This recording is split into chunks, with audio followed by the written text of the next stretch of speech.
Muito boa tarde. Estamos de volta aqui para falarmos hoje sobre toxicomanias. O uso de drogas que atuam sobre a mente humana é tão antigo quanto a história da humanidade. E o álcool vem em primeiro lugar batendo recordes de escândalos na história. Primeiro com os egípcios, depois com os gregos, com os romanos. E até hoje o alcoolismo tem sido um dos grandes responsáveis, primeiramente, lógico, pela irresponsabilidade e segundo pelos acidentes automobilísticos que matam milhares de pessoas. Mas os tóxicos não são só o álcool. O fumo também é um tóxico. Só que existem os tóxicos legais e os tóxicos ilegais. Ambos prejudicam o organismo. Os legais são o fumo, a bebida, a famosa cervejinha que todos insistem em idolatrar, mas que acaba prejudicando o organismo. O fumo não prejudica psiquicamente, mas lógico, causa câncer de pulmão e todos sabem disso, mas continuam utilizando. Vamos ter consciência então. Mas uma das drogas mais prejudiciais ao organismo e que estamos aí todos tentando eliminar é a maconha e a cocaína. Existem outras também, a heroína, a LSD. Mas a maconha e a cocaína é a que tem causado maior prejuízo, principalmente psíquico, aos viciados de drogas. A primeira droga que veio ao Brasil foi a maconha e veio nas tangas dos escravos na época dos navios negreiros.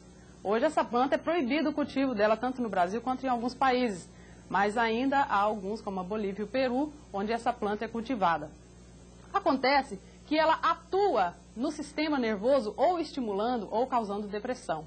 Quando o indivíduo utiliza, por exemplo, a cocaína, ele se sente eufórico, tem alucinações, tem sensações, como outras também, de que tem insetos picando, tem sonhos, tem delírios. E se sente até um pouco eufórico e uma falsa felicidade. Acontece que quando acaba o efeito, ele sente uma profunda depressão. E é aí que ele busca, de várias formas, procurar uma outra dose para solucionar, para acabar com aquela depressão. Aí, então, ele começa a roubar coisas de casa para vender e conseguir a droga. Como identificar uma pessoa que utiliza a droga? Ele anda sempre de óculos escuros, em locais ermos, passa a dormir durante o dia e sair de casa durante a noite, usar roupas de manga comprida, ter hábitos diferentes. Acontece que é aí que o indivíduo precisa buscar ajuda. Evite a primeira dose, evite o primeiro cigarro, evite o primeiro erro. Muito boa tarde para você. Na próxima semana estaremos de volta para falar sobre menopausa. Até lá!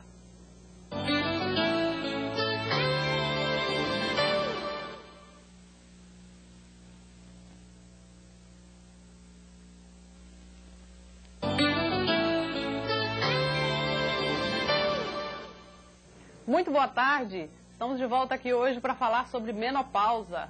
A menopausa é a cessação dos ciclos menstruais e reprodutivos na mulher, que ocorre mais ou menos dos 40 até os 60 anos de idade. Se a menina menstruou cedo, a mulher vai ter uma menopausa um pouco mais cedo. Se menstruou mais tarde, vai ter menopausa mais tarde.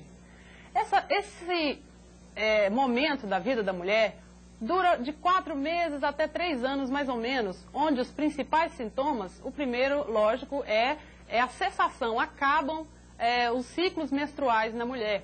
Começam diminuindo, faltando ou aumentando muito o fluxo, até que acabam. Outros sintomas que varia de mulher para mulher é que são os calafrios, aqueles calores repentinos, palpitações, uma vontade estranha de chorar, um excesso de nervosismo, uma tendência a mais a engordar, sensações de depressão, de tristeza. Esses sintomas, lógico, como eu disse, variam muito. E a mulher que estiver sentindo esses sintomas, ela deve procurar uma orientação médica para que possa fazer a reposição hormonal, já que na menopausa os ovários param então de produzir os hormônios necessários àquela estabilidade emocional da mulher. Ela também deve procurar grupos mais afins que entendam o processo pelo qual ela está passando. E a mulher na menopausa, ela deve parar então de ter relacionamentos sexuais? Não. Pelo contrário, às vezes até ela tem um aumento do desejo sexual devido à despreocupação com o medo de engravidar, por exemplo. Então, ela se sente mais apta a ter relacionamento sexual e até um pouco de despreocupação em relação a uma menstruação que poderia chegar. O grande conflito da mulher nesse período é que muitas vezes a menopausa da mulher coincide com a adolescência dos filhos. Agora imagine, a mulher passando pela menopausa, o homem pela andropausa, que é um processo mais ou menos parecido, lógico, o homem não tem menstruação, mas ele passa na andropausa por um declínio sexual, onde existe uma diminuição do número de espermatozoides, mas a potência sexual continua e às vezes até aumenta. Mas o conflito entre menopausa da mulher, andropausa do homem e adolescência dos filhos, que todos estão passando por essa mudança hormonal, ocorrem conflitos dentro do lar. É aí que todos devem aproveitar para estudar sobre o assunto e estudar e se conhecerem a si mesmos para propiciar um maior diálogo, uma maior compreensão, porque cada um está passando por uma fase difícil.